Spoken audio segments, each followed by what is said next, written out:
show Will how he'll setting coyote traps. We're gonna show you how to set them. Alright, good job. Alright, we're out here at one of my main deer hunting properties. As you can see, I already had a set in here. We got a bunch of snow over the weekend, a bunch of cold, a bunch of wind, so I kind of just let everything go over the weekend. Just sometimes it's just not even worth it once you get this much snow and drifting. When we came out here, this had probably about 2 feet of snow on it. We just got done picking all the snow off. So you can kind of see there was already a set here before. So right there's a hole that I had dug in there before. This was my trap bed right here, this is all wax dirt I have from my old stuff. So got a bunch of wax dirt in here that's not gonna freeze. We had, I don't know what temperature were, -12 over the weekend. So you can see all this dirt isn't even frozen. So basically we're kind of starting halfway through here. We got a hole right there, got the set right there. Right here we're using just a Duke 550. Watch what I'm doing here. I'm gonna show him the hole. We'll kind of clean that up in a second to get a little more in there.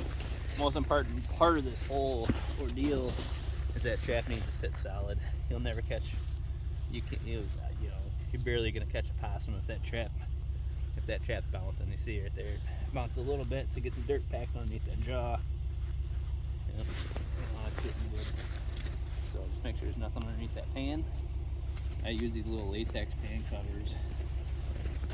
Going over that keeps the dirt out of underneath the pan. Flip her on up. There you go. And now this is all wax dirt, so I really don't need to do this much, but it's supposed to get a little bit cold. It ended. No, it's still going. So it's supposed to get a little bit cold this weekend, so, or this week a little bit still, so I'm still gonna use some antifreeze. That's all this is right here.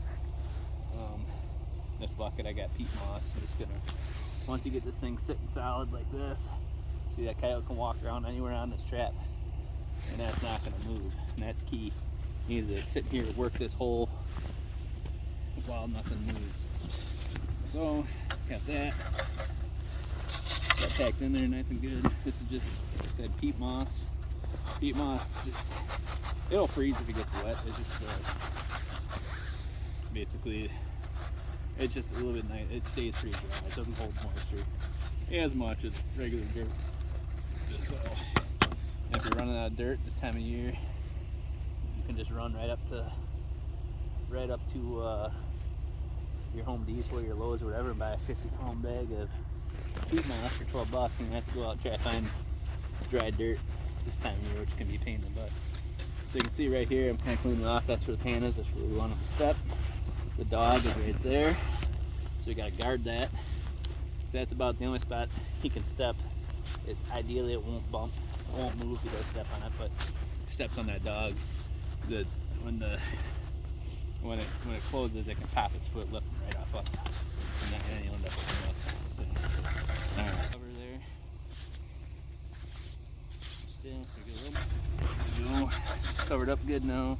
Get one more coat of antifreeze. That. And at this point, I'm going to take some of this other dirt that I have there underneath, just to kind of blend it, just so it doesn't look so out of place. So we got some more dirt there. It's kind of mixed with some snow. There we go. Make the whole set kind of blend. So if you come around over here, kid, you can kind of see in. It looks like the coyote just dug a hole down in there, buried some food. So next we'll go grab some bait, throw some bait down in there, and throw a little bit of fox urine up on the top, and be all set. Come check it in the morning. I'm gonna show you put the bait in.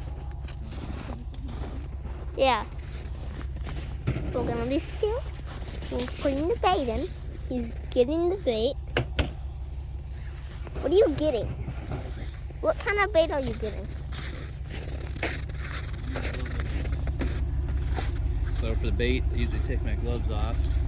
You don't want to be setting a trap, touching baits or anything. Show me the bait. I'm just gonna use this Caven's Minnesota brand. Use a little Dunlop's Hellfire and a little bit of Red Fox. So, What you doing? Oh. Getting that? That's Red Fox, dude. so you kind of see that hole just kind of full of snow. So I'm just getting a little bit bigger hole, better hole down in there to hide that bait from. At one point we had the drill going. We had drilled that out. So there's a big hole down in there. That's what that looks like. Basically just a bunch of ground up muskrat and beaver and all that kind of stuff, I believe is what they got there.